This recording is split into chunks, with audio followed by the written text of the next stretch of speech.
Well, hello and welcome to yet another Thyalwaysseek Q&A live stream. And tonight we are going to be discussing El Nino, which is translated, El Nino is little Christ, or no, Christ boy, Christ child, and La Nina is the female version of Christ child. Good evening, Rochelle. Thank you for moderating tonight. I am expecting that we may get some issues, some problems with shills because of the subject matter that I'm going to be discussing.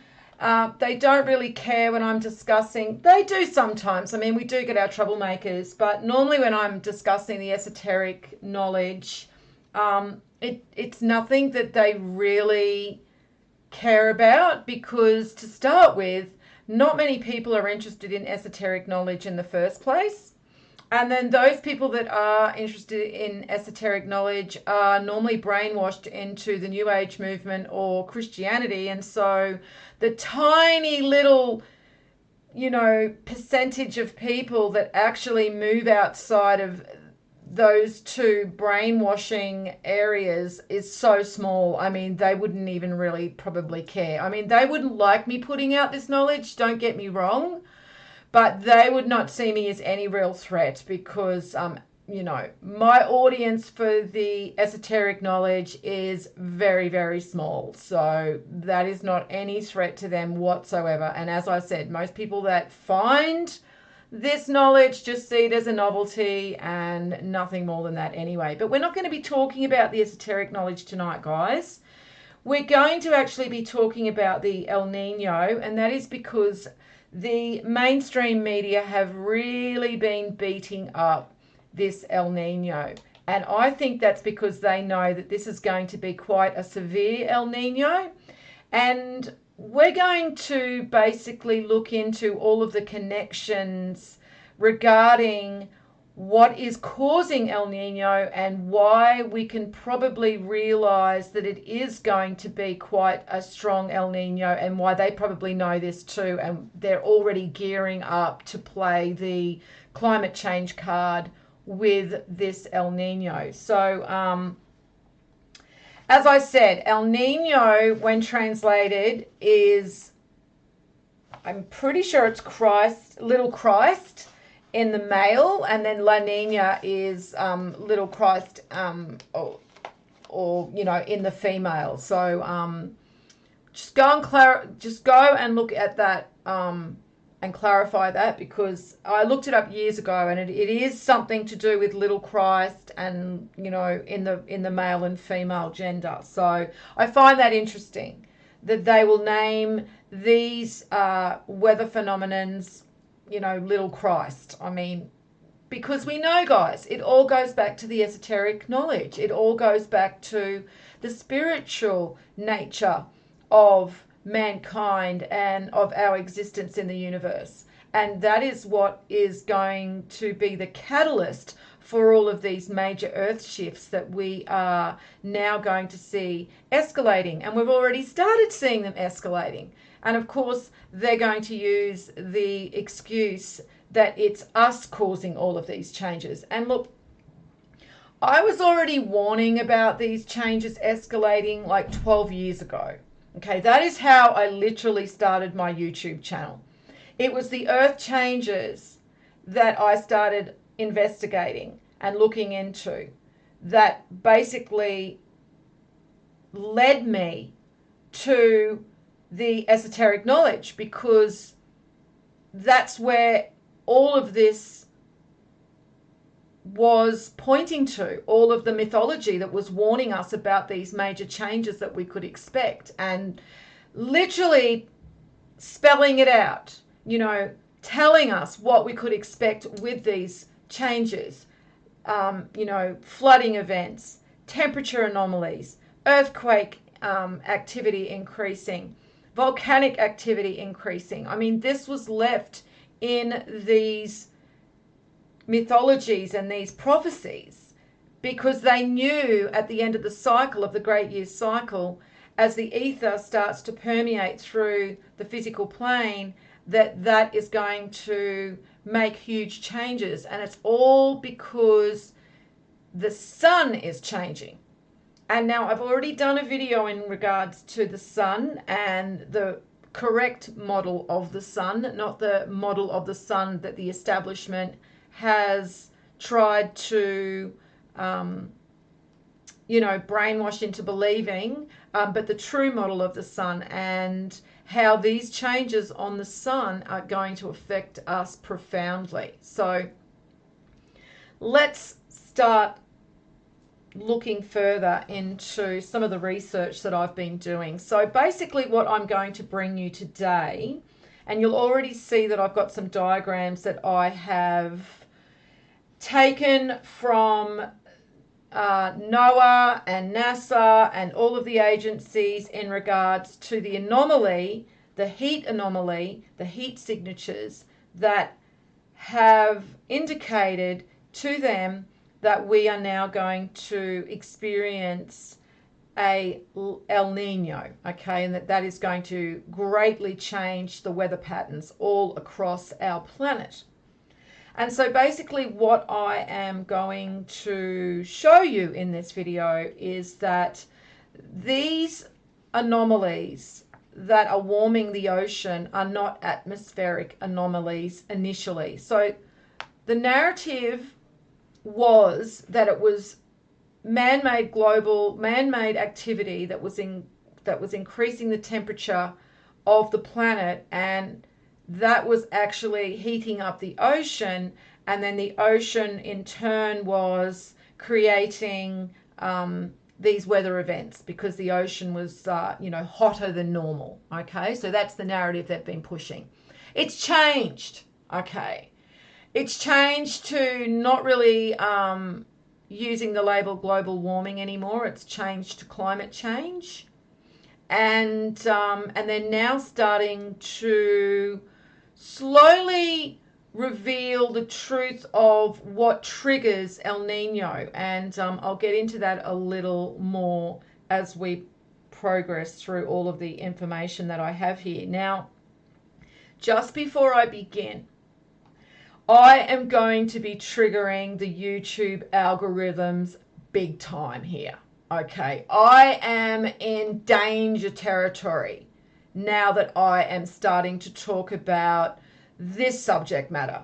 As I said before, they don't care when I'm talking about the esoteric knowledge, all right, because they know that most people won't even pay attention to what I'm really saying. They don't like the fact that I have the knowledge that I do and that I am revealing it and relaying it to other people, but that is no threat to them because nobody really takes what I am relaying seriously. I mean, there's a very, very limited amount of people that have gone and done their own research into the knowledge that I'm imparting and realize the information is correct, and then they have gone and used, what I have already pieced back together to make their own discoveries and to do their, own research and studies into the subject material themselves. I mean, I'm talking about a very, very small group of people, probably 100 people at most. Okay, that is how narrow the path is. 100 people, I would estimate, have gone and done any research into the esoteric knowledge that I am relaying and that I have pieced back together over the last 12 years. So they don't care about that, okay? But that is not going to really be something that they won't reprimand me over. I will be very surprised if I don't get reprimanded by YouTube. For one, they'll probably put a huge banner underneath my video saying that, climate change is human induced, like they'll have a context banner. And they may even remove this video. So after I have finish the stream and this is a video that is able to be downloaded or uploaded onto your own computer, I would suggest you do it. And I have no problem if people want to share this video and re-upload it onto your own channels. And I think that that's the best way to get this information out there, because they would hate that shit. And I mean, if you've got a small channel that you don't really care about losing because you can just start another one, then by all means, I have no problems with you doing that and re-uploading this video to your channel, because after I've gone through all of this, I would be very surprised if I don't, trigger some algorithm and I'm fully on their radar with this subject matter. So, all right, now that I have just put that out there, let's have a look at some of this information. So what I'm going to show you, with all of the knowledge and, all of the research that I've done and the studies that I have found, the research papers that I have found that correlate and confirm what I've been saying for years anyway, and anybody that has been following my social media platforms where I post constantly about earth changes and all of this information know that I have been saying that El Nino is caused by underwater volcanic activity. And this is what I'm going to show you today, that there is conclusive evidence with multiple research papers that back what I've been saying. And look, I've been saying this not because I'm a genius. I've been saying this because it's logical. El Nino is caused by plumes of heated water moving to the surface of the ocean. That was on their Wikipedia page years ago, that it was a naturally occurring event caused by the ocean water at the equator heating from below. Okay, because if it was heating from above, that's the narrative they were trying to push to everybody, even though if you went and researched it, if you actually went and looked at the definition of El Nino, it told you that it was from hot, plumes of hot water rising to the top of the ocean and warming the ocean. Okay, but what they did was infer, they inferred that the atmosphere was heating due to human activity, and that was what was causing the oceans to warm. Now, if that was the case, and Aussie Gold, you've been warned repeatedly about your chatter, okay? So no more warnings. If you chatter again in this stream, Rochelle will remove you, okay? And if it continues, you will be blocked from the channel, okay? I mean, it's not a place to chat. I'm not putting my shit on, my channel on the line, all right? Bringing you this information so that you can come and join the chat and talk about what you're having for dinner. Seriously? I mean, if you think this is some type of freaking joke, really piss off. I'm not interested, okay? I'm not interested in having you types on my channel. I'm literally putting my channel in peril here. They could not only remove my video, they could actually remove my channel. And, if you're just going to make ridiculous comments about your dinner, then you're not welcome on the chat. I really couldn't give a shit what you have for dinner. I couldn't give a shit what you have for lunch or breakfast. I couldn't care, mate. And you know what? If you really did understand where all of this is heading, okay, you wouldn't be making little quips on my video chats with this type of banter. You just wouldn't do it. So I don't know what your agenda is here, because it's certainly not to increase the amount of knowledge that you have. because anybody that's a serious student of these teachings or really wants to understand what's going on and what this means for humanity wouldn't be just chattering with the ridiculous comment that you've just made.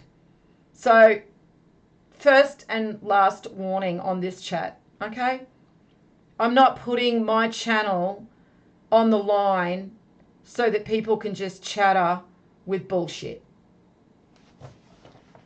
So, going back to the narrative that they were pushing about it being atmospheric, okay, and it's the atmosphere that's heating the ocean, right, and the atmosphere is warming because of man-made behaviour, right? So, logically, if that was the case, then we would see all of the ocean warming, literally uniformly, okay? So there would be a uniform warming all over the ocean. There wouldn't just be hot spots, okay?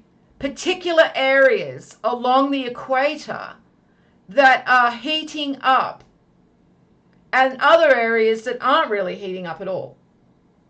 So this is where the whole narrative starts to fall apart when you look into it a little more deeply.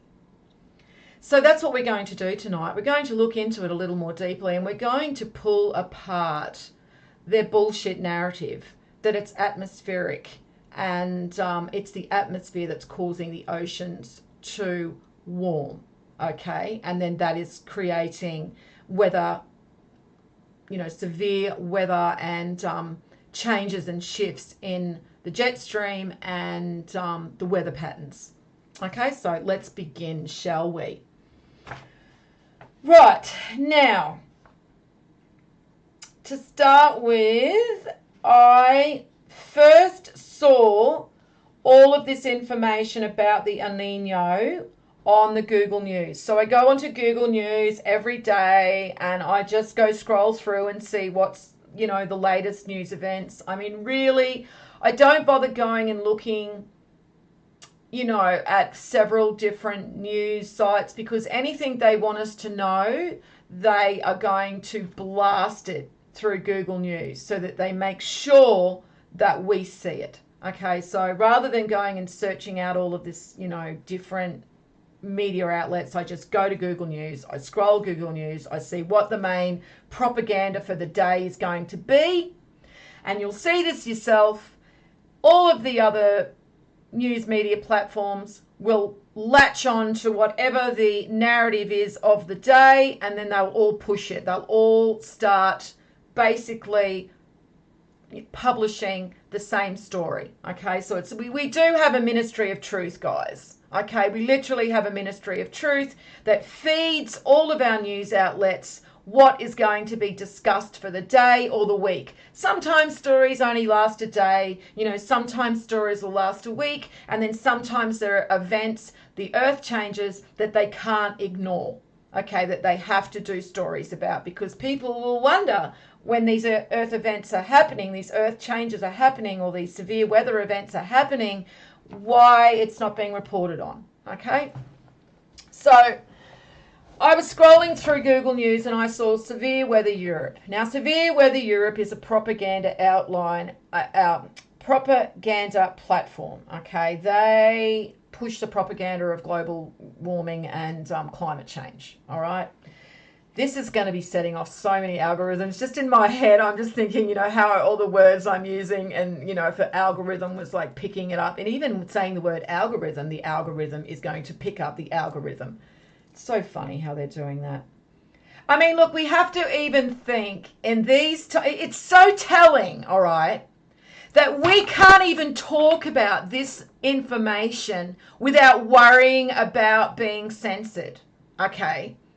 This is telling us the times that we're living in, but people are like the boiling frog, the frog in the boiling pot. It's happened so slowly that we don't even realize it's happened. Well, some of us do, because we've been around since 2011 and 2012, okay? And this type of censorship just wasn't around back there. I mean, there was no censorship. You could say whatever you wanted. In fact, I remember when I first started commenting on YouTube, I was a little bit scared to actually comment because it was like the Wild West. And, you know, if you just left yourself at all open to attack for anything that you said, you would just be ripped to pieces. I mean, it was literally like it was like a fighting ring, you know, like you would have to be you know, I'm telling you, the snowflakes around today wouldn't have lasted 2 minutes back on YouTube. Okay, but I loved it. I loved it back then. Okay, because it was just, you could just say what you wanted. I mean, within reason. Of course, you know, it's never been legal for anyone to openly engage in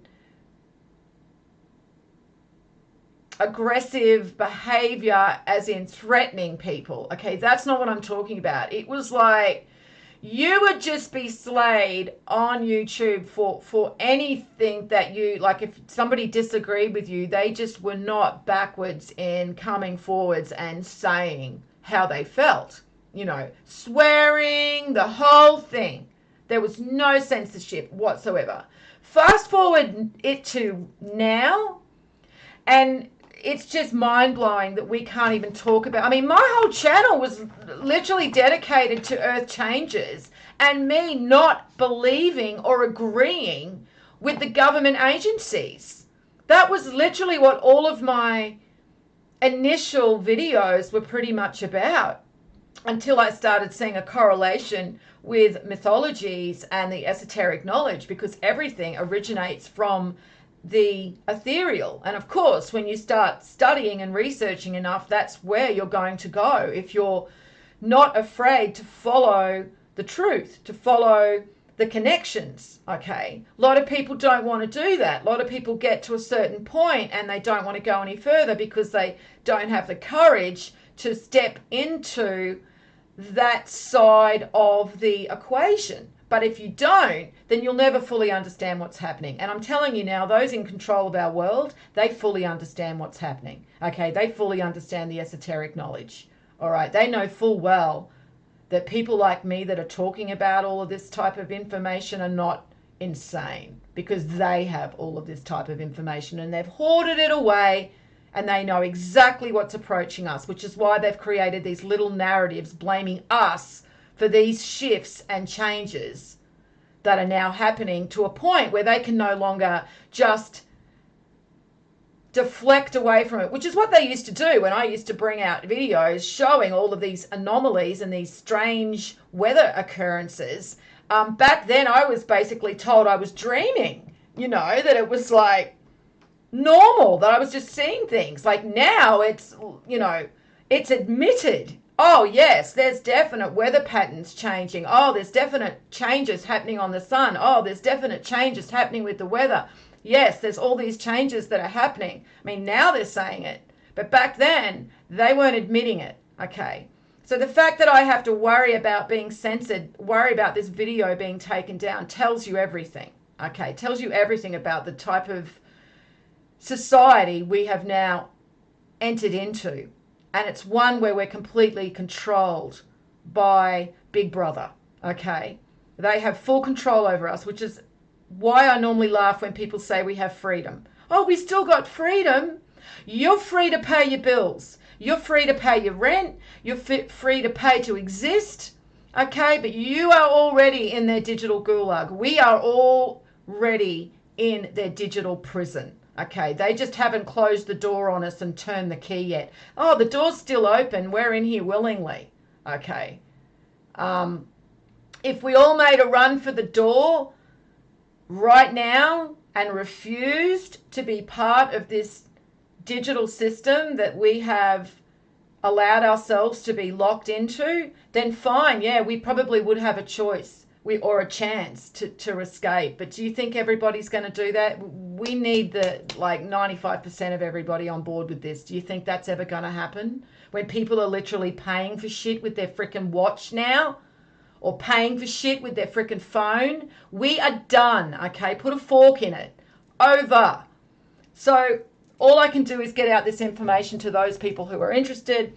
and at least you'll know the truth, okay? Because to me, that's giving them the FU, okay? They don't want us to know this. They don't want us to do any of our own investigation, and anybody that does do their own investigation is a threat, which is why they have to shut us down. So I was looking at Severe Weather Europe, who I've already had run-ins with when I was still on Facebook, because he is a shill for the establishment. And so I wasn't surprised when his article was one of the main articles that came up on Google News, right?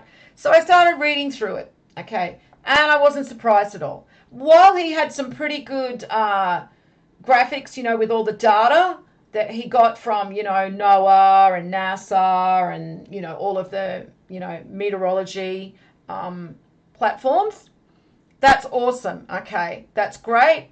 But the actual explanation for all of that data was so lacking, I can't even begin to tell you how laughable it is that this person tries to call himself a meteorologist and an informed one at that, okay? Because all he really did wasn't explaining why we're seeing this heat anomaly off the coast of Ecuador and Peru.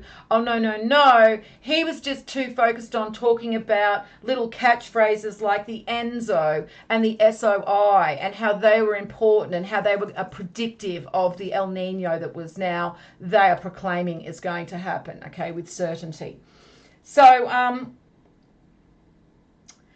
he basically starts the article, right? As I said, nowhere in his article did he mention the plumes of hot water under the ocean as being the causal influences for the El Nino, other than in the very first sentence of his article. And by the way, all the articles are underneath this video if you want to go and look at them and read them, which I suggest you do, because it includes all of the research papers that I'm going to read from as well today. So he doesn't say anything at the beginning of the article in regards to the hot plumes of water, okay, other than ocean anomalies have a known impact on the atmosphere and our weather on smaller and larger scales. Okay. So please explain. You know, we want to know. I mean, you just said that these anomalies have a large impact. Okay, they have a known impact on our atmosphere and our weather on smaller and larger scales. So that's pretty freaking important. It's pretty freaking important. But no, he's not going to tell us what these anomalies are. He's just going to leave it at that. So I guess I had to take it upon myself to go and look further into these anomalies. And by the way, I just want to let everybody know that's listening to this video, everything that I'm stating in this video in regards to the El Nino and all of this information about the, the heat anomalies in the ocean can all be backed by research. Okay, I'm not just making this up. So if I'm being censored because I'm actually looking at the data and then looking at other research papers and trying to come to a conclusion based on the data that makes sense. Because the whole atmospheric heat causing the ocean to actually get hotter isn't actually shown in the data. The data's not showing that. Nothing is showing that. In fact, some of the research papers that I have posted underneath are showing how that is impossible for the atmospheric temperature to cause the oceans to heat to any large degree, because there's just too much water and it's just not possible for it to do it. They've done the maths and it just doesn't add up. So what the hell are these ocean anomalies that are causing these impacts on our atmosphere and weather patterns? Shouldn't that in itself be something that deserves an explanation? Obviously not, according to Severe Weather Europe. So all he basically does is just focus on the effects in the atmosphere and then starts using meteorological terms such as ENSO, right? So when you see them talking about the ENSO, that means the El Nino Southern Oscillation, okay? Or then he talks about the SOI, all right, the Southern Oscillation Index. Okay.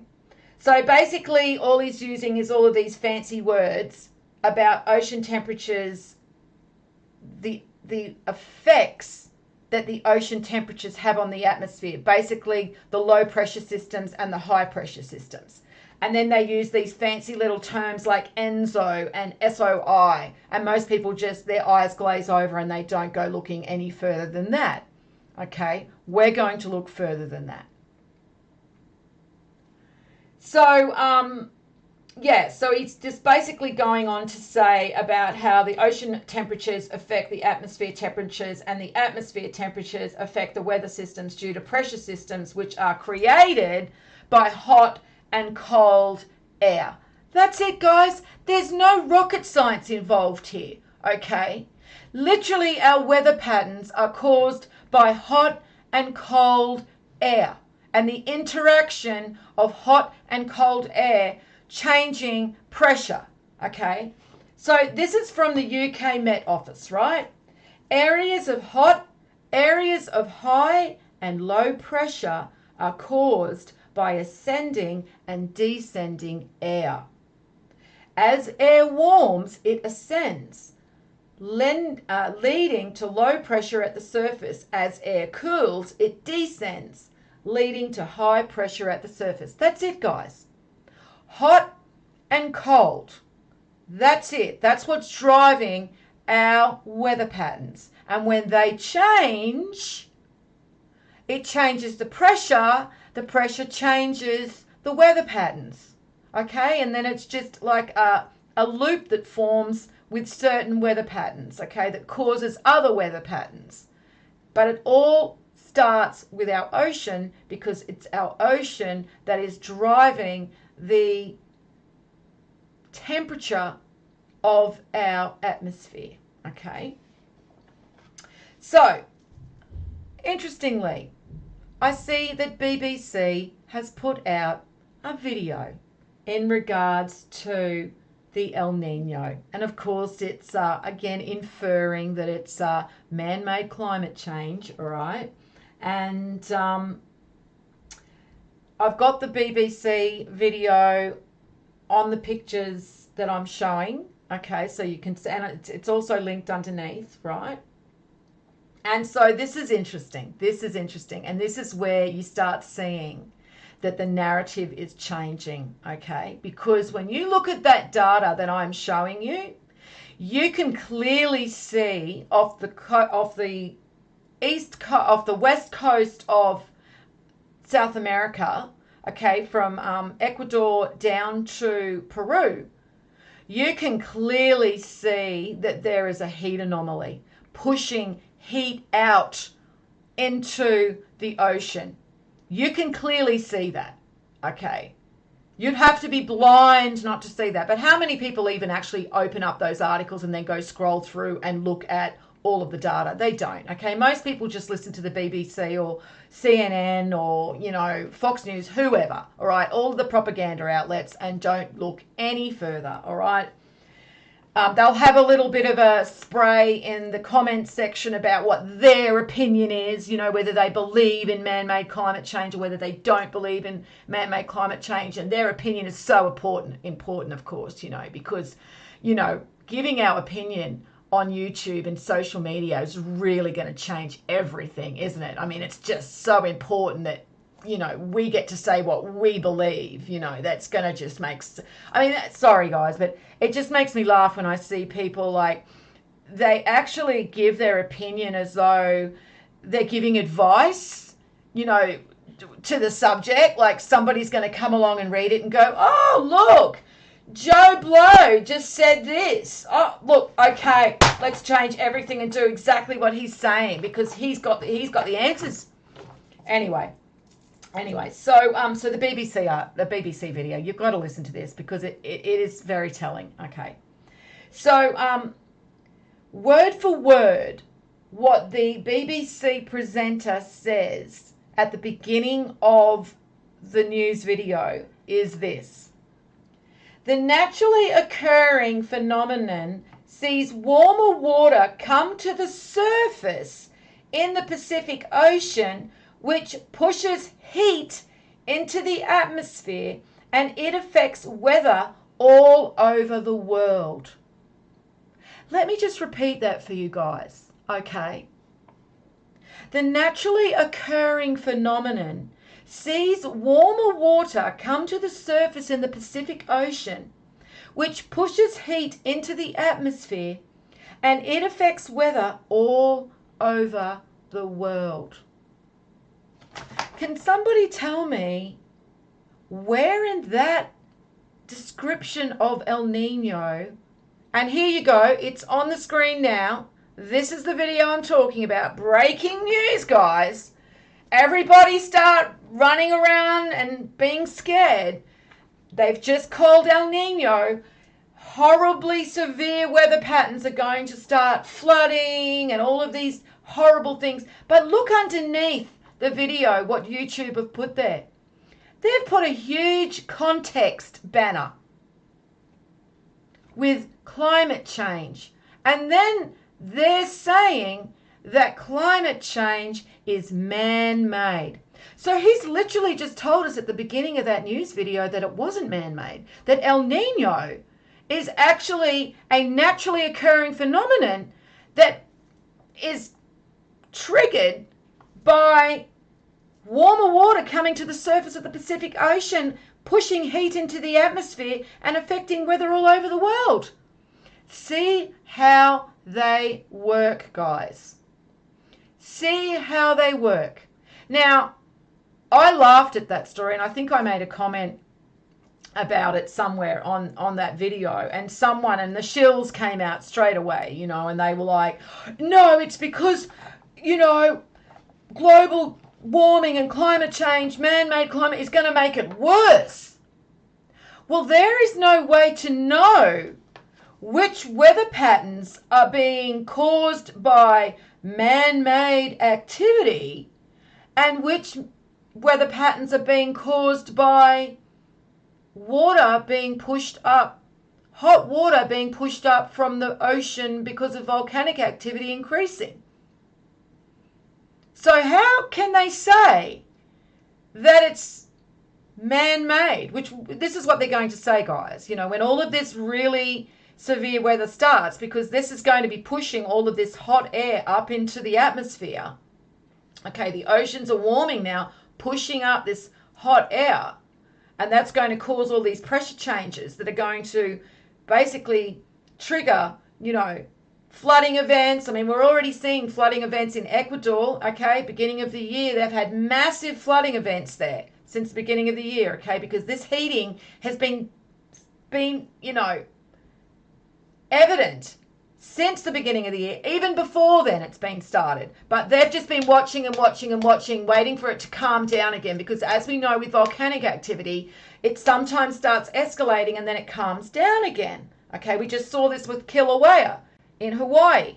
Okay, 3 days ago, they called an alert, a warning. Okay, so they got watches and they got warnings. Okay, so they moved it up to a warning because Kilauea started erupting, and now they've dropped it back down to a watch, okay? And now everything's okay again.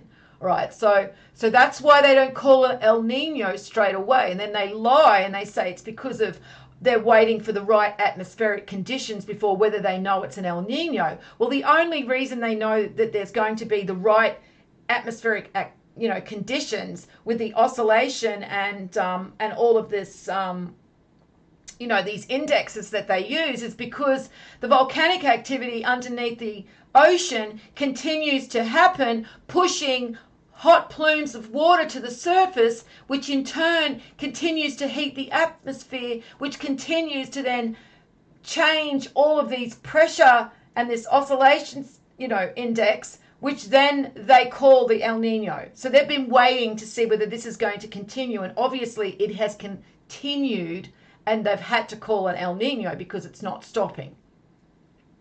So we can see BBC are now letting out the truth, okay?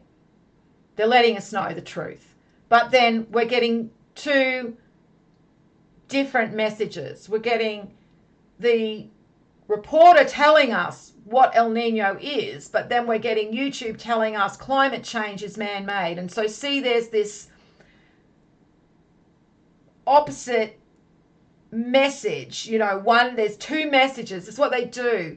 It's this way they confuse the masses with all of these mixed messaging, okay? They do it all the time, and so the masses really don't know. They're all confused. I mean, it's why so many people are flipping out, all right? Have you noticed? And there's been an increase in people flipping out, okay? And then the media downplay it by saying, oh, it's just a Karen. It's just a Karen, or it's just someone who has lost his temper. I mean, I saw a video the other day of a guy who's got a camera that faces his driveway, and these people were looking for a house number, and they accidentally reversed or pulled into his driveway before realizing that they were in the wrong place. So they move out of his driveway, and they go into the driveway opposite his house. He comes out yelling and screaming at them, and it escalates to the point where he pulls a gun and points it at the person's head. And then the copper, it made the news story, okay? There was because it was on video, and the video made the news, and the copper, the sheriff, whoever he is, the captain, or I don't know, the head guy of the police force, the spokesman for the news story, was saying, yeah, people just, they need to stop getting so angry. He lost his temper, and he got really, that's freaking psychopathic behavior. That's not just someone getting angry, okay? That somebody doesn't go and pull a gun on somebody because you drove into their driveway. That's not normal. And I can see, what I'm seeing is Americans are being desensitized to this psychopathic behavior in society now, to see it as just somebody who gets, angry, doesn't know how to control his temper, or a Karen. Guys, people are losing the plot, and it's because they're confused, because their world used to be so stable. The narrative used to be so clear. Here's the truth. Here's your reality. This is what you believe. This is who you are. This is what reality is and what you can expect. Tomorrow is going to be the same as today. Politicians are going to always keep you safe. Now, it's not secure anymore, okay? Reality's not secure anymore. Things are changing, and they no longer feel safe. They no longer know what the truth is. They were told to go get the vax. The vax is going to keep you safe. Now all the information's coming out that no, it's not. Maybe there's an issue with it. Maybe it wasn't, tested long enough. See what they're doing to people, okay? And when you might not understand this, guys, because you are awake to that point where you don't believe everything that you see on TV. You wouldn't be listening to my video if you were one of those people. You have to put yourself in the mindset of these people. They're not able to process anything that doesn't come from the television, that doesn't come from a politician, that doesn't come from a journalist or someone wearing a white coat. They can't think for themselves. They literally can't think for themselves, guys. It's not possible for them to do it. And I'm sure you know relatives and friends who are like this, okay, that do not have the ability to think for themselves. And you don't even bother talking to them with this stuff because you just know there's no way that they are capable of processing this stuff. Now, that's probably about 95% of society. And I know you probably think I'm overestimating, that it's too high. But guys, you've got to understand that people who even think that they're awake aren't awake, okay? People who think that they're awake have just been sucked into some other narrative, okay? Whether it's the Trump narrative, whether it's the QAnon narrative, okay? Whether it's the Joe Rogan narrative, whether it's the Alex Jones narrative, whether it's the Jordan Peterson narrative or Russell Brand, whatever it is, okay, they've just been sucked into this different narrative. So that they're not awake, okay? They're not awake. They've just gone down a different false path. So that's where we're at now, I mean, society is imploding before our very eyes, okay? We don't have long as a society, I can tell you that for sure, as somebody that's been observing for the last 12 years, longer than that, but actively 12 years, okay? I tried a few times to go back to sleep. I tried, okay? Unsuccessfully. For a few years I was okay, but then I was probably pretty miserable too, because it's hard to ignore the fact that you're living in an artificial reality when you know it. You know, you have to really try hard to continue ignoring everything that's right in your face. So we know that the BBC are starting to reveal the truth, and that's because when you look at the data, it is so pronounced. That heat anomaly off the coast of South America is so pronounced that the volcanic activity that is happening underneath the equator at the moment is absolutely escalating. Now, let's continue on. So, right, so yeah, I've just covered that one. I just basically, I've written all this down so I don't get lost and start, you know, losing myself like I did last time. I always try and write it all down now. So as I've just gone on and basically said in my own words, what I've written here is a few years ago, the narrative of El Nino was that it was an atmospheric warming of the ocean because of human activity. And now that it's becoming too hard to cover that fact, the ocean is being warmed from below, the narrative has changed to, well, it's a natural event, but man-made climate change is making it worse. Okay, that's what they're going to switch the narrative up to, all right? Because they know they can't hide that heat anomaly. I mean, look at it, guys. Look at it. Okay, it stands out like you know what.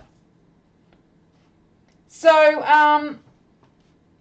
and they're now changing. Have you noticed they're not saying global warming anymore? They're saying climate change. Have you noticed that one too? Because they know that we're getting cold anomalies. Because when these weather patterns shift, all right, because of this hot and cold pressure systems are changing and they're causing the polar vortex to split, right, and go really wavy, okay, whereas it used to be held up at the poles, okay, now it's wavy and it's coming down lower, and that's why we're getting these cold anomalies, right, in areas that don't normally have, like record cold. We're getting record cold. We had heaps of record cold temperatures last winter, all throughout the Northern Hemisphere. I post them in my MeWe group all the time. So we know that that's going to continue, and especially when we see that we're going to get an extreme heat anomaly, you can normally know that it flips. Within a couple of weeks, it flips to the other, polarity, and we're getting cold anomalies, right? So they know that they can't cover that up anymore, so they're changing it. They're shifting the narrative to, oh, climate change. Okay, it's climate change. Right, so let's keep going.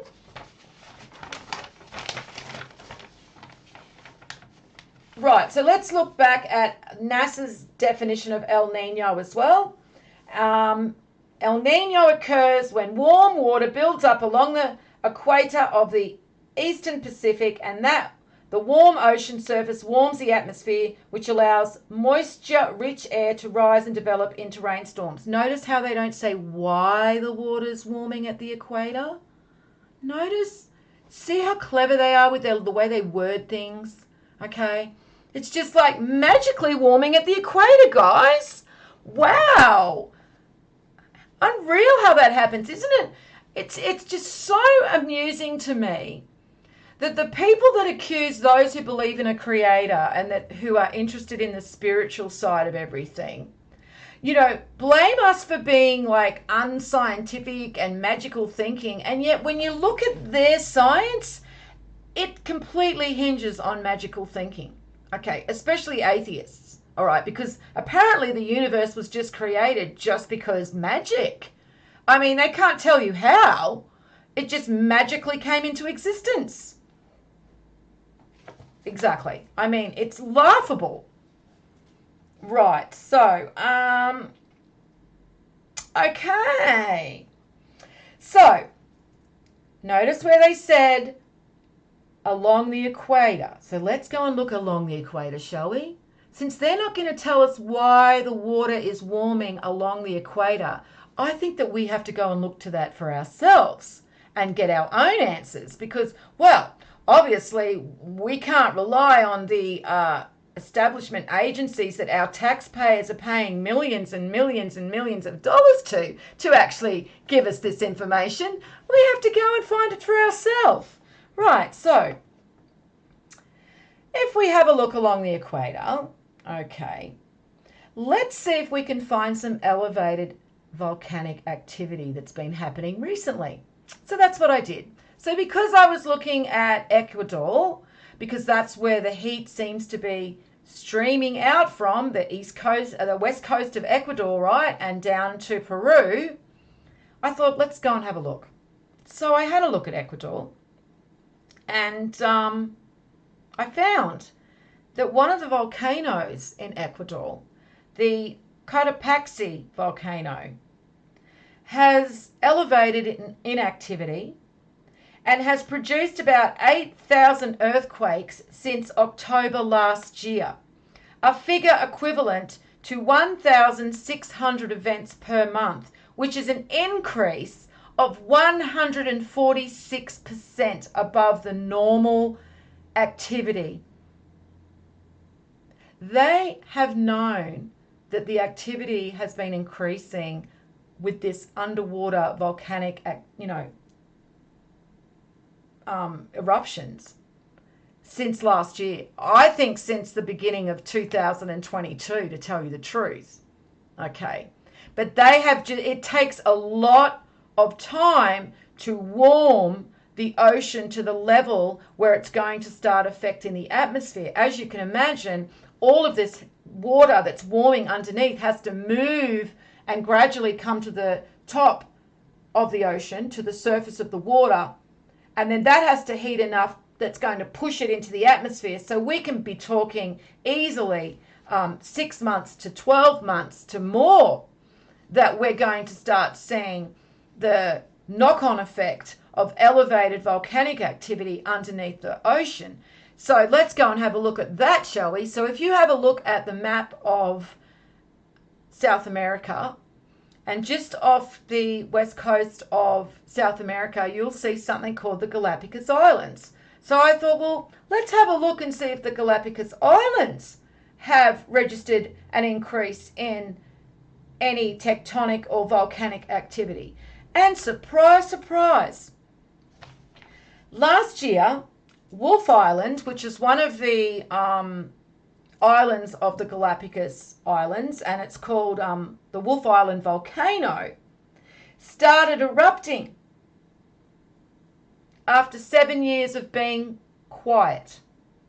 So it wasn't erupting for 7 years, and then we start getting an eruption at the beginning of last year. But it gets more interesting, guys, because a week later, guess what else erupted? Oh, only the biggest frickin' volcanic eruption in modern history. Tongan. The Tongan eruption. The Tongan volcano. That they're now, all this data is now pouring out about how massive that eruption was. Okay. So I would suggest that we have started seeing the tectonic activity increasing along the equator from the west coast of South America all the way across to the Pacific Islands. Okay? And so let's just keep looking at what else we can find. So then I have a look where else we can see any activity. And then we see that the Cavachi volcano on the Solomon Islands starts showing signs of an eruption this year in February. So this is this year in February. And it's an underwater volcano and it starts to erupt. So it seems to me that we're definitely seeing an increase in all of this volcanic activity underneath the ocean along the equator. This is why they've called the El Nino, because they've been waiting for it to subside like it does when, remember, they'll call it, there's a 60% of an El Nino happening. There's a 70% of an El Nino happening. Oh, El Nino's not happening. Remember, they've been doing that over the last few years, okay? And that's because the volcanic activity starts to, quieten down again. And it de-escalates. And so they don't get to call their El Nino. It doesn't actually heat the ocean up to the point where it's going to start affecting the atmosphere. So I found that very interesting, that we can start seeing all of this volcanic activity. And so then I found that interesting because I was looking for some research papers. I thought, all right, has anybody else identified what I've identified? I mean, surely there's got to be somebody else out there that has put two and two together when it comes to looking at these anomalies, these underwater anomalies that is causing all of this these plumes of heat to come to the surface and then affect the atmosphere. And I found a 2020 research paper from the University of South Korea. And it found a correlation between solar activity, increased volcanic activity in Ecuador and the Galapagos Islands as being proportional to El Nino events. It's in black and white. It's in a freaking research paper that was put out in 2020. Why isn't the BBC doing a story on this? Why isn't this headlining in Google News? Hello? Mystery solved. But no, it takes us to have to go and search out this information because apparently all of these agencies that, our taxpayer dollars are funding are too stupid to put two and two together, okay? Or is it they just don't want us to know that it's actually volcanic activity that's causing our climate to shift, that's causing all of these severe weather events? And the reason that the volcanic activity is increasing is because the sun, solar activity. So that research paper is underneath the video as well. So again, this makes sense because, well, guess what, guys? We're in a solar maximum now, and the solar activity started escalating since last year, okay? We had a bit of a spurt of activity and then it went very quiet and now it's picked up big time again. So we are seeing a connection starting to take shape here. The elevated solar activity is having an effect on the volcanic activity, and the volcanic activity is having an effect on our weather patterns. So we are literally seeing the principle of correspondence in action. The Hermetic principle of correspondence in action right now. So it all goes back to the sun. Now, if we think about the magma moving along the bottom of the ocean, it may be that we are seeing only the beginning of that movement off the west coast of South America, off Ecuador. And perhaps it may take a few months for the magma to reach the Galapagos Islands. So we need to start watching for the Galapagos Islands to start giving us signs of increased volcanic activity as well. Okay, and then that is going to only further confirm what we're already seeing all of the evidence show. So we just need to start seeing the volcanic activity with the Galapagos Islands. Now, I don't know how the magma chambers are connected along the equator.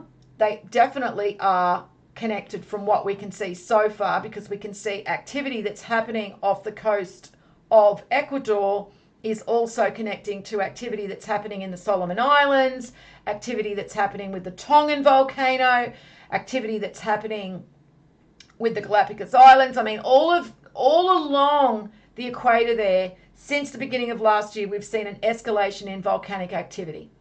So I don't know if that's how the magma chambers are going to be connected from Ecuador to the Wolf Island volcano on the Galapagos Islands and around there. It may not be. All I'm saying is that we should just keep observing to see if there are any other areas along that equator in the Pacific that are going to start showing elevated signs of volcanic activity, because that is just going to further confirm what we've already put back together so far, what we've already managed to piece together and connect. Okay, and I think it's pretty compelling. I don't know about you guys, but I think it's pretty compelling what we're finding so far. You know, it's interesting that we don't get any of this information from any of these official weather sites or these official agencies because, well, this doesn't really fit the narrative of human-induced climate change. So I continued looking for more information, okay, and I found another research paper. Now, this one was done in 2017, and the article is from a website called Plate Climatology, and again, literally confirming what we are seeing right here in the data. Though what they have done is used elevated earthquake and volcanic activity surrounding the Solomon Islands as the causal influences for the 2014 to 2017 El Nino. So their study and research, instead of it being focused on the plume of hot water that seems to be being emitted from the west coast of South America, they focused their study on the Solomon Islands, which were very, very active around 2013, 2014, and then the causal influence for the 2017 El Nino. Because as I said, guys, it takes a long time for the ocean to heat to the level that it's needed to affect the atmosphere. Okay, it takes a long time for it to move up from the bottom of the ocean to the surface, and then for the surface of the ocean to be warm enough to start then affecting the atmosphere. And then once the atmosphere starts warming, then we know that the low pressure and the high pressure starts getting out of whack. And then that's what's causing all of our severe weather, and especially our flooding events. Okay, so that's very interesting. Right, so let's have a look at the studies, the research that they did into the Solomon Islands and the activity, the volcanic and earthquake activity around the Solomon Islands, and how that affected and influenced the 2014 to 2017 El Nino. And so these are the main points that I took from the article. As I said, guys, all of the research papers and the articles are underneath. So you can just, click on the links and look at it all for yourself. Come to your own conclusions. I'm just going to bring you out the important parts of the research that I found connected to everything else that we're looking at here. So it said that these earthquake swarms are an excellent proxy for the beginning of massive pulses of geological heat and heated fluid flow from deep sea geological features located in the Solomon Island area. These anomalous heat flow pulses act to warm the overlying ocean, thereby generating an El Nino. 2 recently published and groundbreaking research studies support the earthquake swarm heat flow proxy idea. These studies, release of water shake specific plate at depth, and first detailed recordings of earthquakes on ultra-slow mid-ocean ridges, demonstrate that the studied major deep-reaching fault zone and associated ocean seafloor earthquake swarms did, in fact, generate significant pulses of heat and heated fluid flow. One of these research studies went a bit further and proved that certain major deep-sea fault zones can act as longer-term giant seawater heating and circulating systems. The concept of giant seawater circulating systems exist and could be the driving force behind warming oceans, was the focus of a previous article written by geologist James Edward Camus entitled Why El Nino and La Nina Are One Continuous Event. He stated, geological forces generate lyras as follows. Large magma chambers, lava pockets, underlay all of the major fault zones in the offshore New Guinea Solomon Island region. Now this would be the same. We can apply this to the area that we're seeing the heat plumes come from now, just off the coast of Ecuador. Okay, we can apply the magma chambers that are underneath the Solomon Islands would be the same magma chambers that are underneath the ocean just off the west coast of the South America, off Ecuador and Peru and around the Galapagos Islands. This now superheated and shifted magma chamber activities, a large water circular, hang on, let me just go back. Solomon Island region. Okay, a sudden shift in one of these magma chambers infuses the chamber with much hotter and more mobile lava.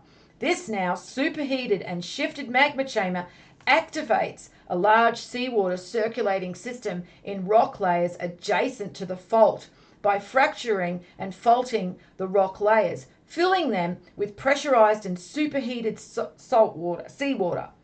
And finally, imitating the upward movement, initiating the upward movement of the seawater into the overlying ocean. Given time, typically 12 to 14 months, superheated and chemically charged seawater from this circulating system warms a significant portion of the Western Pacific Ocean, thereby generating an El Nino. So you can see here that he gives 12 to 14 months. Okay, so this could have been starting, this escalation of volcanic activity that we now see has triggered this El Nino event, started last January. This is when we saw the initial elevated activity of volcanic activity, and it's just continued. But they didn't know whether it was going to calm down, and we could have had some pauses. Okay, we could have had a few pauses.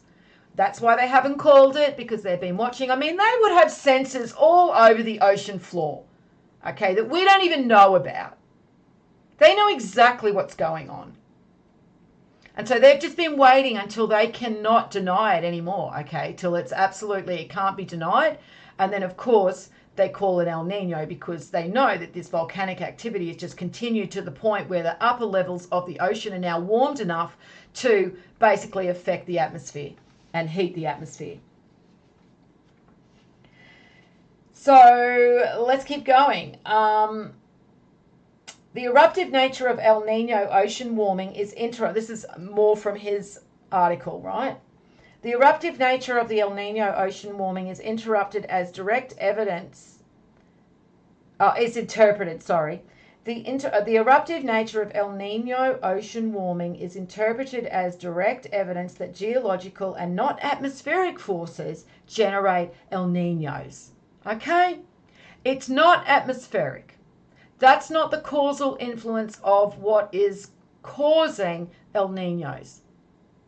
That is the effect to the cause. The causal event, the causal influences are coming from the volcanic activity underneath our oceans. The atmospheres are the effect to that cause.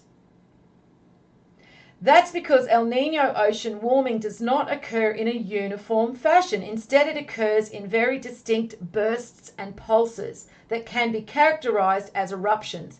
These intense heat pulses all originate at the same limited, fixed, non-moving geographical point in far western Pacific oceans, occurring at irregular intervals, and are powerful enough to maintain their shape as they are progressively moved by normal ocean currents eastward towards Central America. Fixed, non-moving heat pulses are associated with fixed geological source points, meaning that the water, the heated water, is coming from fixed locations. The Solomon Islands is one of those locations. Okay, you can also see just off Japan, if you have a look at the data that I'm showing, where it's showing you the anomaly coming off the west coast of South America, off Ecuador. If you have a look up the top left, so you'll be looking at the east coast of Asia, You'll see the island of Japan. You can see that there's also a heat anomaly up there as well. Now, we know that Japan is a very tectonically active area. Okay, it's also volcanic. And there has been an elevation of volcanic activity around some of the islands of Japan as well. Okay, so we're seeing a pronounced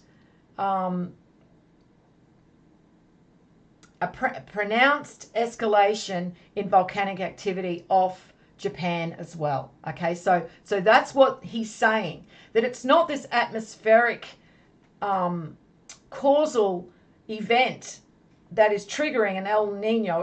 It's because it's always these same locations under the ocean that are heating these areas of the ocean. Okay, and then it's just dispersed. All right, but you can always see where the main heat source, the main heat signature is coming from. Okay, so two good examples of eruptions from land volcanoes and hydrothermal seafloor vents. So it's not just volcanic too, it's these seafloor vents that are emitting all of this methane and these hot gases. So they're also causing anomalous activity. The consistent failure of atmospherically based climate models has been plain to see for all scientists. The models have failed to properly predict the timing and intensity of El Nino warming and La Nina cooling, and of the late El Nino partial rewarming. Why?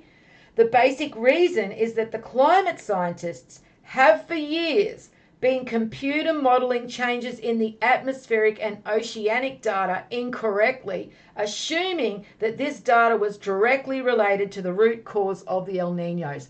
I don't think that was incorrect at all. I think that was part of the way they were trying to confuse the information about the El Ninos. Okay, but that's why they get it wrong all the time. That's why, it could be an El Nino. They're not sure. It's on an El Nino watch. It may be, but that's because they're measuring the atmospheric data as well, look, I reckon a lot of these meteorology agencies employ people at a lower level that probably don't know the truth, okay, that probably are just following the directives that they're given. But I can tell you that the higher up in those agencies absolutely know the truth, okay. But the lower level, I wouldn't be surprised that they just are trying to make sense of the data that they've been given, okay. It's just like in the religious organisations, the lower level pastors and priests, they are as ignorant as the flocks that they are brainwashing, okay, because the narrative comes down from above. All right, the priest at the front of that congregation, he's not just reading the Bible how he thinks it should be interpreted. He's getting his information from higher up. And it's the same within every single agency. Okay, the lower level grunts are the ones that just relay what they're being told and follow the narrative because they're getting paid to do it. Okay, the higher level, they're the ones that have the truth. So, the El Nino sea surface temperature anomalies have linear and intense boundaries, inferring that the energy source is fixed at one point and is very powerful. El Ninos do not occur in a predictable historical pattern. Rather, they occur randomly. This is indicative of a geological force's origin, such as volcanic eruptions, which are not predictable. Or they are maybe a little more predictable if we are connecting them to solar activity. And perhaps they weren't so connected to solar activity as they are now because we're seeing changes with our magnetosphere. Our magnetosphere is weakening, and we're seeing changes with the ionosphere and how the ionosphere is reacting to the behavior of the sun. Okay, and we're seeing that with this solar cycle that we didn't see last solar maximum, because I was watching last solar maximum. Wasn't just Ben Davison. I've been around as long as Ben Davidson. I know Ben Davidson very well from back in 2012. In fact, I remember when Ben Davidson had about 5,000 people on his channel. So he tries to, strut around as though he is the all-knowing genius of space weather, and if anybody dares not agree with what he is saying or moves outside the narrative that he's pushing, well, he will just, rain down all hell onto anybody that dares to go outside of the narrative that he's pushing. So anybody that's following him better get your ticket to, Observer's Ranch, because he's going to save you. Apparently he's the savior. So I've been watching the solar activity as long as he has. I know what the solar activity was doing last maximum. I've got videos on my channel. You can go look up videos from 2012 that I have done of all of the solar behavior, the solar activity that was happening.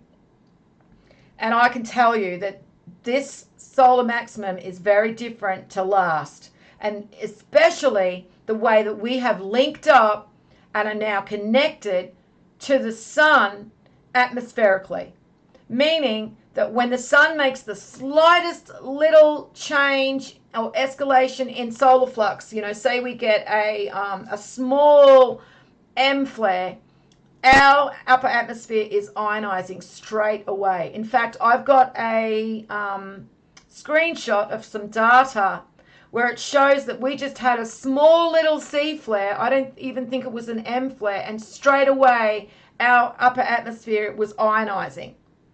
That never used to happen. Okay, that only used to happen when we used to get really big flares, like a large M flare or, an X flare.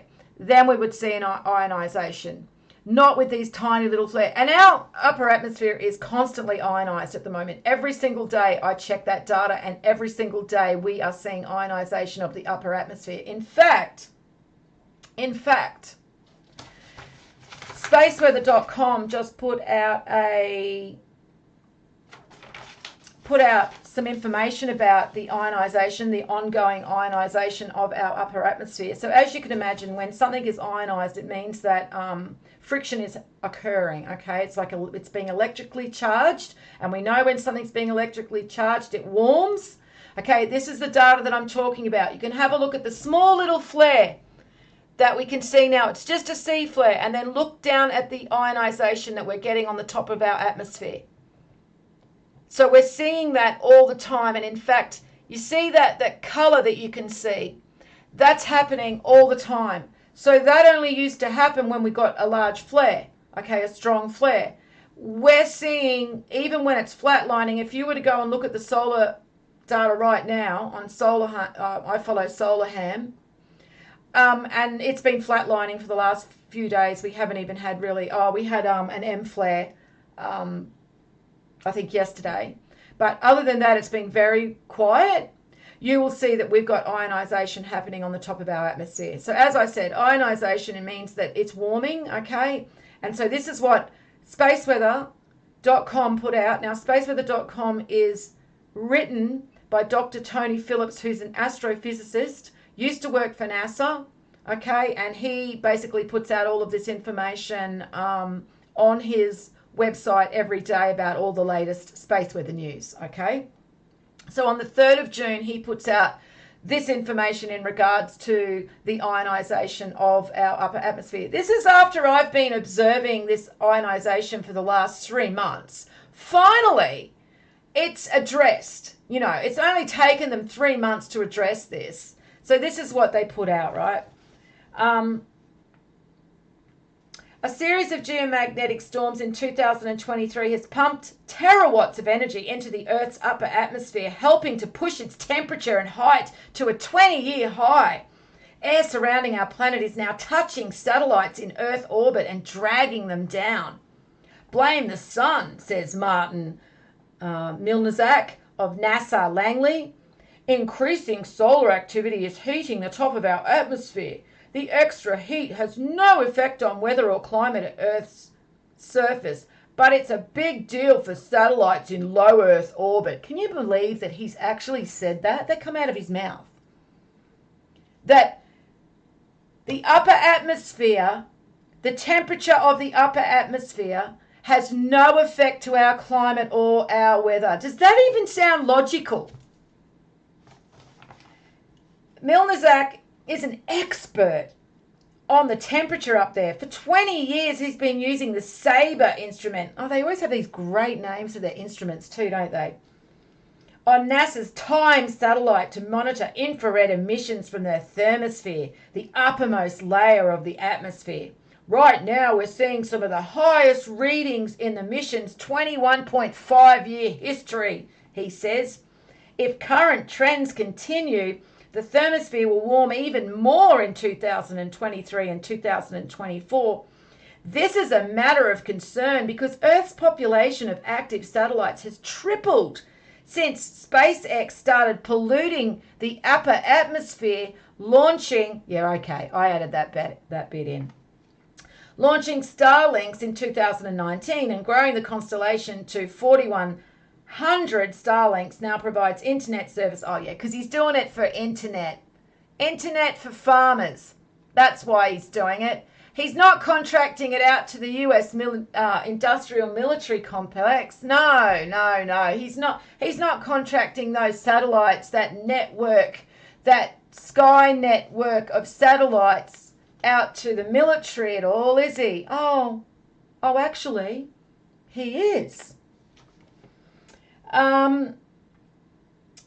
Anyway, so what they're saying is that basically all of these extreme geomagnetic storms like the Halloween storms of 2003 could shift the positions of these satellites by many tens of kilometres, increasing the risk of collision and causing some of the lowest ones to deorbit. That means literally falling out of the sky.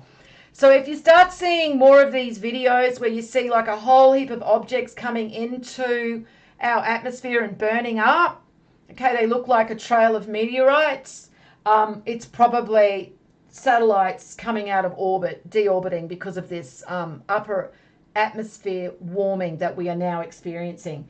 And then it just finishes by, stay tuned as the warming continues. Now, look, anybody that's been following me for a long time, okay, and I'm talking back to 2012, will remember that I did several videos about a whistleblower from Boeing, okay? I should actually link those videos underneath this video. Actually, what I'll do is I'll put those videos, the Boeing whistleblower videos, in my MeWe group where I post this video, which will be in, I'll post this one in Shift of the Ages because it's more to do with space weather rather than Keepers of the Flame, where I've been putting most of my live streams there because it's been about the esoteric knowledge. So I'll post the Boeing whistleblower, but even if you do a YouTube search, Boeing whistleblower Thyalwaysseek, it will probably bring up the videos as well. So anyway, so I did these videos on this Boeing whistleblower, and so basically this dude reckoned that he worked for Boeing, and he overheard conversations between these executives saying that they were worried about the changes in the upper atmosphere causing all of the satellites to fall out of orbit, and even got to the point where they were worried that it might even cause planes to not be able to, fly, planes to fall out of the sky too. I mean, they were worried about these things. So now looking at this information and what's happened, I think this guy was for real, because this is literally what he was warning about. Now, we actually thought that this was going to be for the last solar maximum, because remember back in 2012, that was when the last solar maximum was happening, which is why all the earth changes were occurring as well. So it's laughable that this idiot says that solar weather has no impact on our climate and weather. And in fact, there are research papers that say the opposite to what this moron just said, what I read out. So we can see that they were worried about it last solar cycle, okay, last solar maximum. And that was when they were discussing it. And so this whistleblower was giving information then. And so we thought it was going to happen last solar cycle. So that's why I was putting out this information. We were waiting for this maybe to happen. But it seems to me, again, always ahead of time, okay? I've always done this, which is why I always sound crazy, because I give out all of this information and then it doesn't happen for a few years. And then everybody forgets that I put the information out because it was years and years ago. But if you go back and look at my channel and you go back and look at all the information I was putting out, you can see that everything that I was saying is now in a process of happening or has happened, okay? I literally, 2016, I uploaded a video warning that they were going to play the pandemic card on us. They were going to use the pandemic to lock us down, take away our freedoms, okay? And that happened. But that didn't happen till 2020. So I was 4 years too soon. See how that happens? It's really horrible when you're that person that's giving out this information, and at the time everyone's just thinking that you're crazy or a doomer or a hater or negative. You're so negative all the time, D. And then guess what? Years later it actually happens, and then people contact me and say, I'm sorry, I should have believed you. I'm sorry, you were right. And that actually makes me even angrier when people come and say that. So please don't do that. I don't know. I just do not like it when people do that. Just don't. Just start listening and preparing, especially if you have children. I don't want to hear I'm sorry, because it means nothing to me now. So, Boeing whistleblower seems to have been on point. It seems to have been he was for real. And so that's going to happen, okay? The more that our atmosphere starts warming, the more that it's going to compromise all their satellites. So they're going to have to play out their card on the locking us down with a Skynet of internet surveillance, watching our every move soon, okay? Because they're saying it's going to continue to escalate and warm throughout 2023 and 2024. And now we're seeing all of this underwater activity with the volcanoes is escalating to the point that it's causing atmospheric changes, and they call that an El Nino.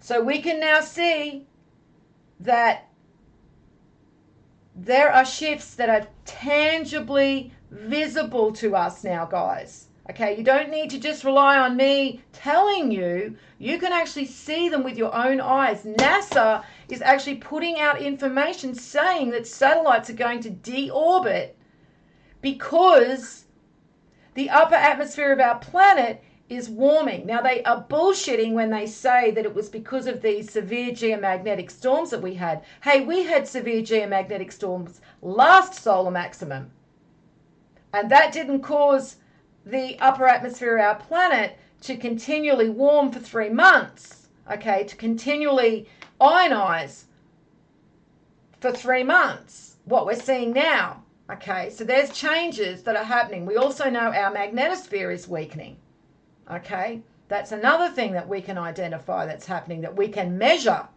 that's happening. That's been happening since the last solar maximum, but it's continuing to happen.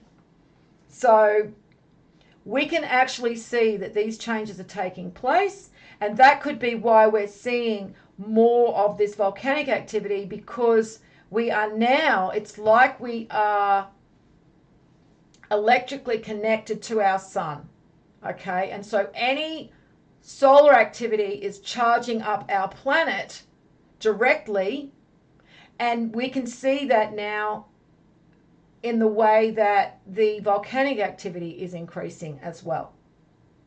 Okay, so everything's connected, okay? Principle of correspondence. Don't listen to morons like this Martin Milzanak, who's trying to tell you that the sun's activity has no effect on our climate or our weather, because that has been absolutely proven to be a fact by multiple research papers. Okay, people can measure the changes of our atmosphere and cloud cover due to space weather. Okay, they know there's research papers that have been done on how cosmic rays changed cloud cover, okay, and create clouds, and how cosmic rays change due to solar weather. Okay, and the solar, so I don't even know where this guy gets off on saying shit like this, because really it's easily proven wrong. Okay, absolutely, solar weather has a connection to our climate and our weather patterns. And we can see that that paper from South Korea as well has connected the solar activity to the El Nino. Okay, so as I said, you can find that paper underneath this video. So, all right, I think I've pretty much covered everything, guys. So, I don't think I've missed anything. There were a few more volcanoes that we're seeing in the last few months. So I just saw an article about a volcano in Italy that hasn't erupted for 600 years, and we're now starting to see eruptive, like increased tectonic activity, and they're starting to see it's giving signs of an impending eruption. And this is a super volcano over in Italy, hasn't erupted for 600 years. Also seeing one in Alaska which hasn't erupted for 156 years. So even though you do see volcanic activity always happening, okay, the Earth is always going to vent off pressure from beneath, okay, and that's how it does it, through volcanic activity. We're starting to see volcanoes waking up that have been asleep for a long time. And it's not just a volcano here and a volcano over there, a volcano this year and a volcano in 5 years. It's starting to all happen, around a closer period of time, okay? So that's all I'm saying. It just seems to me that we're definitely now seeing changes escalating. I think they're going to continue to escalate. I think that, there's also a Filipino volcano, the Mayon volcano. That's quite an active one though, but they are warning people to evacuate the area. But it's just interesting that this is happening all around, them calling this El Nino now. And that's because of this underwater volcanic activity. The BBC reporter said it himself, okay? I'm not making this up. So if YouTube want to, take down this video, then they're just literally censoring actual information that the mainstream media are putting out. Are they going to demonetize BBC News? Are they going to take down his video too? Because he's saying that it's underneath water. The water underneath is it's heating and moving to the surface. Okay? There's only one way that water can heat from below, from deep below, and then move up to the surface, guys. And that is volcanic activity.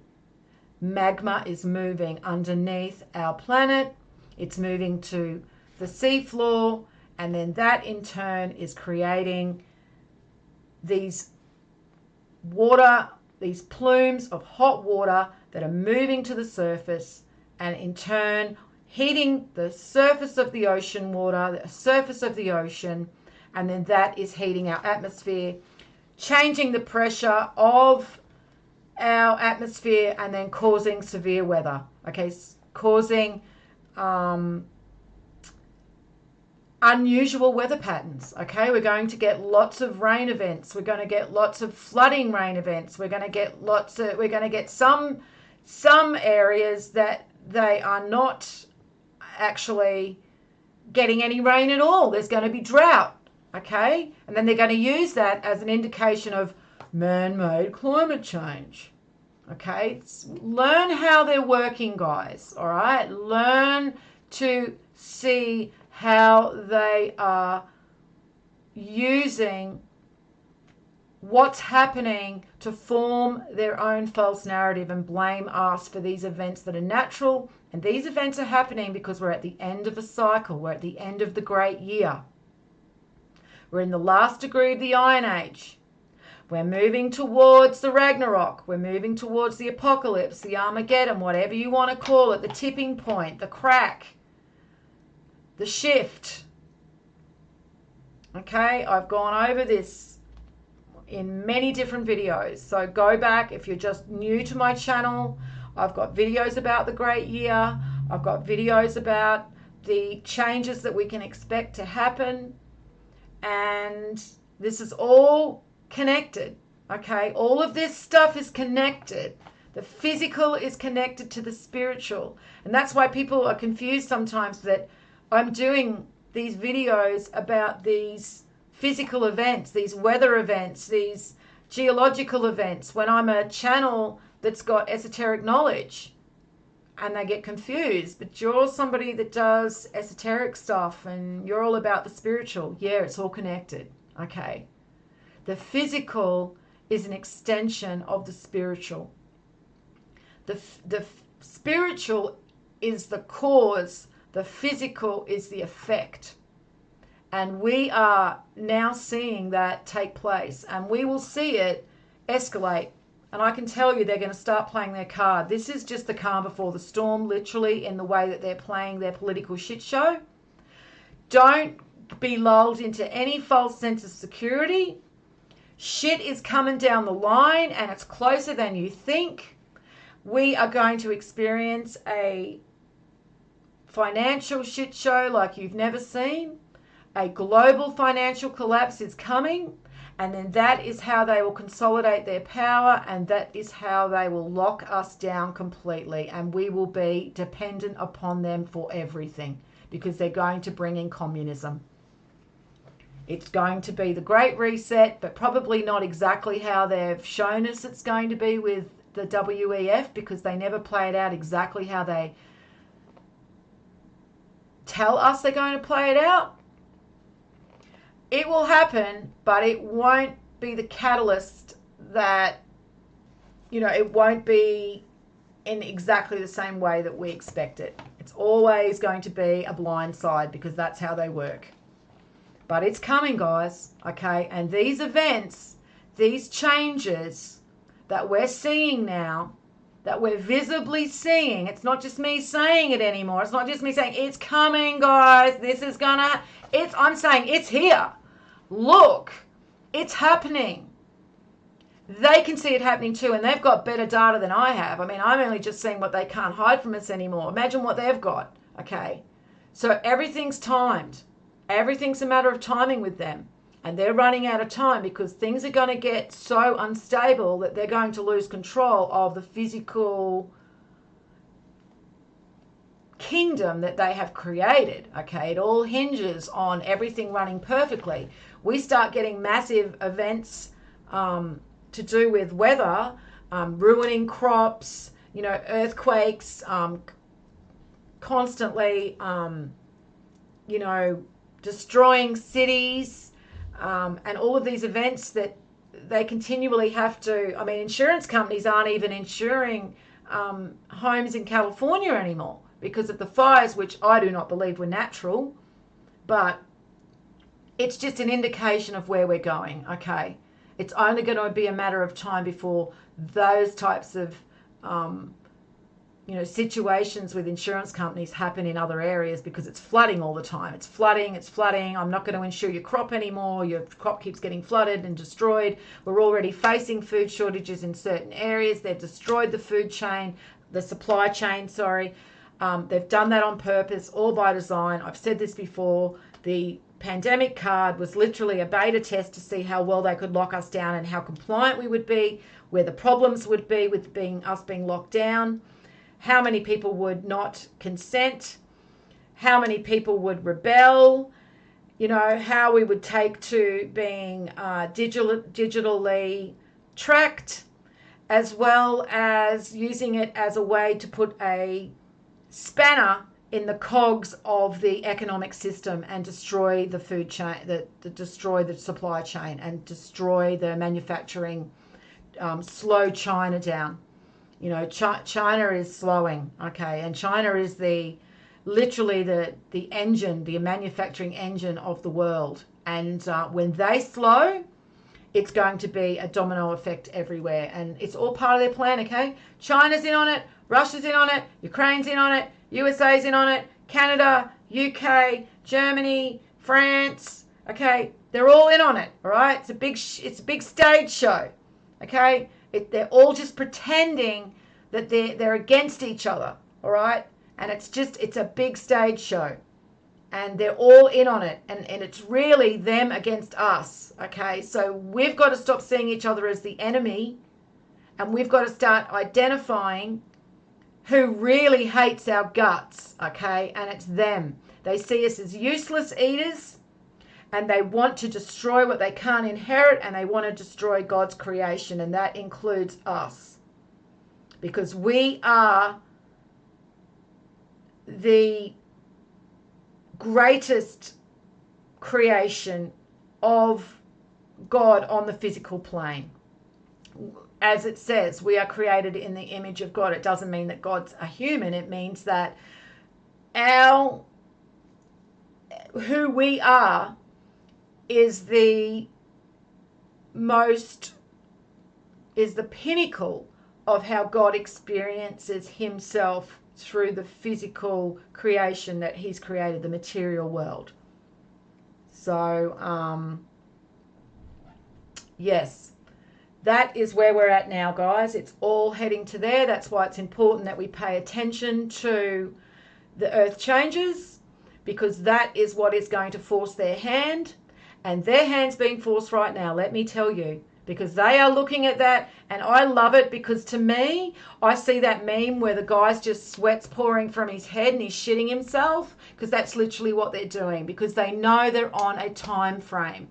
And they know they have to play all their cards out before they lose control completely of the physical and material plane. And that's where we're heading right now. Because eventually, okay, the sun is just going to become so active and so connected and ionize the planet and charge up the planet so much that the electricity grid's just going to go down, okay?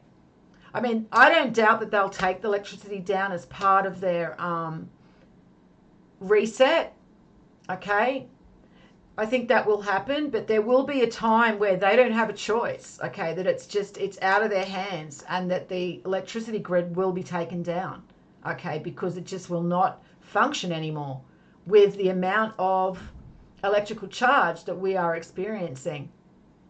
So that's where we're heading now, guys. So heads up, okay, that's why I wanted to bring you this video, and I thought it was so important. So next live stream, I won't be doing one next Saturday because I won't be here. I may do one Tuesday, and I may do the Gospel of Thomas decoding one this coming Tuesday my time, but it may just be an impromptu whenever I can. Other than that, I'll be back the Saturday after next my time. So that's early Saturday morning it's mid Saturday morning for you guys in the UK. And in Europe, and you guys over in the US, that's very early on Saturday morning. And for me, that is Saturday night. So next Saturday, no live stream. Saturday after, live stream. And maybe in between then, I will do an impromptu live stream with the Gospel of Thomas, because I was going to do that for this live stream, but then when I saw all this information, because they're all proclaiming from the rooftops, El Nino, El Nino, El Nino, and you'll hear about this more, it'll be all over the news, and it's going to be horrible, it's going to be more severe weather, and it's all humans' fault, and it's our fault, and they've got to bring in more of these green energy changes, and blah, blah, blah, blah, blah, because it's going to fit their narrative perfectly with what they want to bring in. So be prepared for that, but you know the truth now, okay? You know that it is being caused from volcanic behavior underwater, under the oceans, warming the ocean water, which is then warming the atmosphere, which is causing the weather systems to change and react, because the pressure, the low and high pressure is changing, and that in turn affects our weather systems, okay? So that's what's actually happening, and it's all part of a natural cycle. It's no reason to be frightened, okay? You have to actually just go and do some research and find out the causal effect to why all this is happening. Okay, and that's about going within, okay? Going within and finding out who you are first and foremost, and that is a soul. All right, your physical body is just your garment. When you know that to the level that you should, and it becomes knowledge to you, and you know it beyond all doubt, then you won't fear death anymore, and then you won't fear any of these changes. You will welcome them, okay? Because it means that the system is now crumbling. Okay, and we can see they're already taking the system down anyway. They're doing this on purpose. Okay, we can see how insane everything is. They're destroying us on a spiritual level. So it started with a mental level. Okay, they started destroying us mentally. Okay, because everything can be viewed on 3 planes. All right, this is Hermetic science. Mentally, spiritually, and physically. They're the 3 planes of existence according to Hermetic science, the most ancient science. Okay, the science of the ancients. So now let's have a look at what they've done to us so far as a society, as a civilization. It started with the mental destruction, dumbing us down, fluoridating our water, making our children stupid by changing the curriculum. Okay, making reading and arithmetic and writing. We used to be very proficient in the Western world, and now look, our children are getting through school and they can't even write. Okay, they can't even write, they can't spell. Okay, they don't even know basic spelling and grammar and maths. Okay, so mentally they've stupefied us. Mentally they've destroyed us. Okay, now they're moving on to the spiritual. They have been moving on. They've moved on to the spiritual for quite a while now. Okay, it started probably back early 2000s. It started really escalating around probably around 2015. It really started escalating, and that was when they sanctioned the marriage of homosexuals. Okay, and so that was the beginning of the spiritual destruction. Okay, and now our children don't even know what gender they are. They've been confused with their gender. Again, this is spiritual destruction. Okay, now they're banning Bibles in some schools. Okay, spiritual destruction. They're saying that America, there's more atheists in America than there's ever been. Spiritual destruction. Okay, they're destroying us spiritually now. All right, turning us into deviates and degenerates and basically godless animals. That's what they're doing to us as a society. Look around us. Okay. Now the next one they're going to play is physical.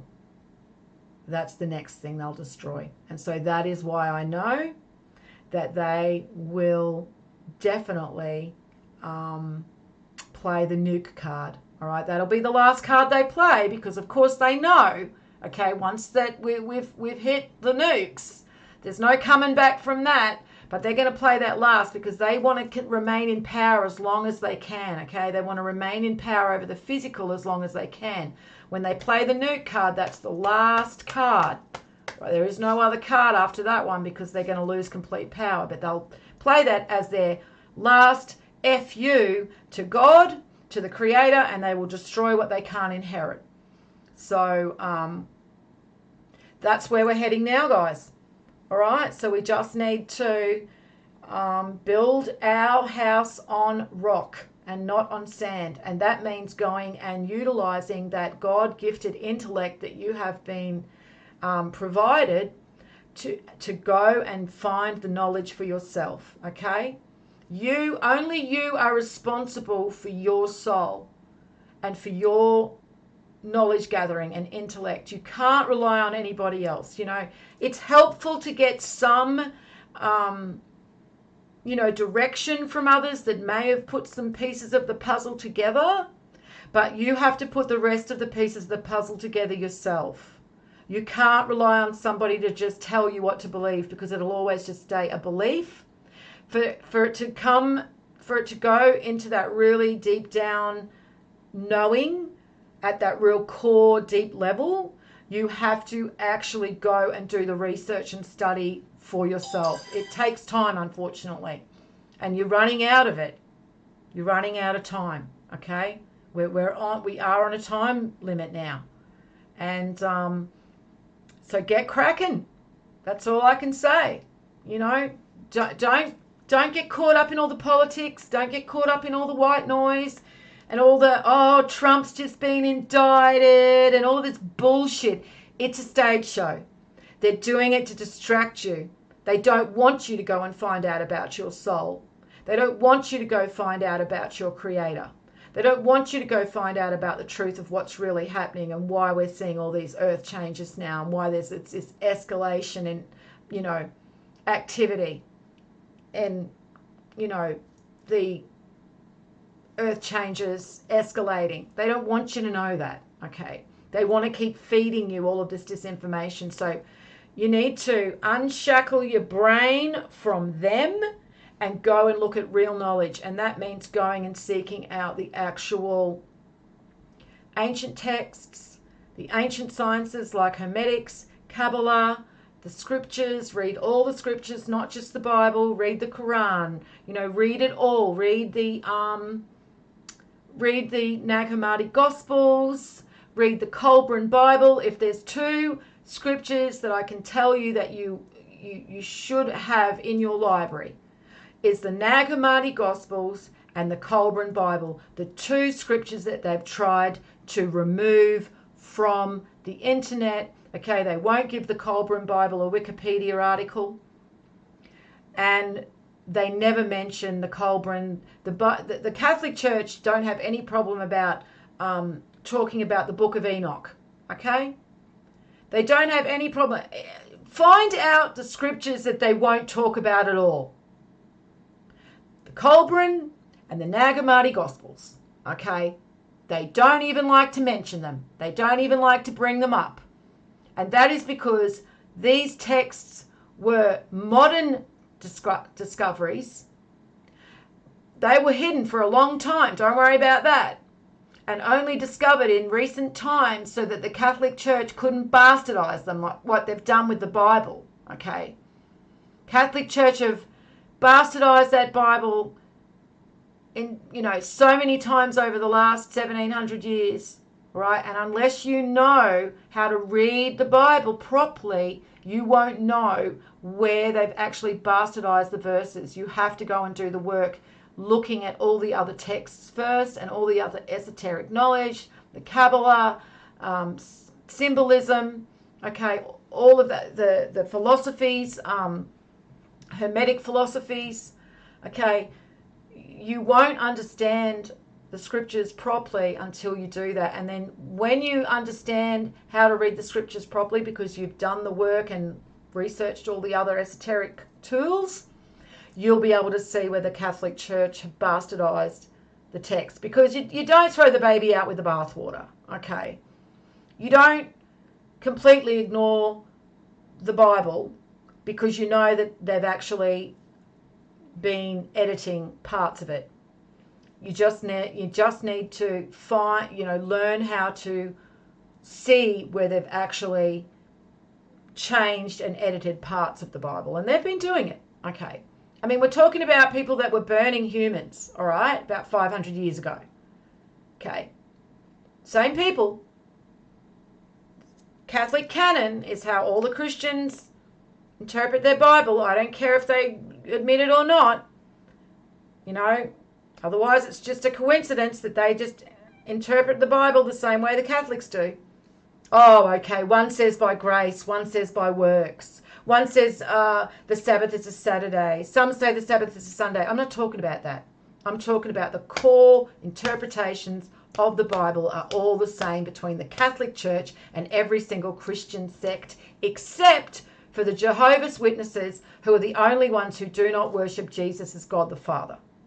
I'm not saying that they're not just as lost, okay? But at least they're not blaspheming God the Father, the Creator, by elevating the Son to be equal to the Creator. But all of the other texts, all of the other sects are following Catholic canon. And Catholics, these Catholic men who are in charge now, there is a line of succession that can be traced back, a papal line of succession, unbroken, 1700 years. Okay?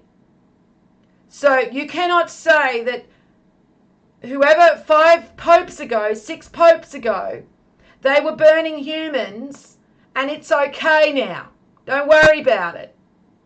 It's all good. Because none of them have apologized for what they did back then.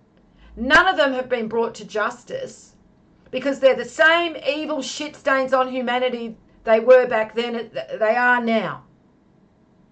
They haven't changed. They've just gone behind the curtain. They've just gone into the shadows and they rule from the shadows. So know your enemy because they know you. They know you better than you know yourself. And if you don't want to be another victim, you need to learn who you are. First and foremost, which is a soul, you need to know your Creator. You need to know the cycle that you exist in, the great year. And you then take your power back from them. Okay? And they have no power over you anymore because it doesn't matter what they do with your physical body. Who cares? Okay? Doesn't matter. Because you're a soul and your soul is indestructible if you are following the path and you are aligned with the path. You are immortal at the soul level. Okay? So don't worry about that. Seek knowledge. Seek knowledge. Seek knowledge. That's all that matters right now. Real knowledge. Just keep seeking it out. Forget about the distractions. You know, keep an eye on what's going on. I'm not saying to completely ignore it, okay? Every day I have a scroll through and I see the latest bullshit they're pushing to everybody. But first and foremost, it's important that you seek knowledge, real knowledge. That's what everyone should be doing in these times. All right, guys. Well, I'm going to leave it here. Aussie Gold. Yeah, okay, whatever. Yep, you're sorry. You know the rules. And I'm just going to leave it at that. Solar's Professor Valentina Zarkova is a wonderful teacher on the sun and its effect on Earth. Well, I will have to have a look at Valentina Zarkova. Her name does ring a bell. So I'll look at what she says and get back to you about that. Thank you all for joining me. I know it's early in the morning for some of you guys over in the US, and we've kept it at 2 hours, guys. I'm going to give myself a little medal here. But that's about it. I hope you, I hope you appreciated all of this information as much as I did when I started putting it all together. Because as I said, I've actually been saying this for years, just based on the limited information that I could see in the data. But now that it's so pronounced and we're getting so much more tectonic and volcanic activity, and then finding these research papers, it just solidified everything. So I'm kind of excited, guys, because it just means that they're going to have to move their script ahead. And because I'm just over this, this pause. I'm just sick of it. So bring it on. I'm ready, So whatever that next card is, just let's just get it over and done with. The misery's coming. I know that. I know they're going to make us suffer. Let's just get it done. Let's just do it and get it done so we can move on to the good stuff. But yeah, it's coming, guys. And this tells me it's coming soon. Okay, and they know it. They can't keep pushing it back. And they're trying to push it back as much as they can because they don't want to lose their grip on power. I mean, they are the kings of the world, of the material plane right now. So they know that when they start playing out certain parts of the script, that it means that they are going to have to relinquish control to some extent. So All right, guys, well, I am going to leave it here. So have a great week, and I will talk to you soon. So as always, peace out.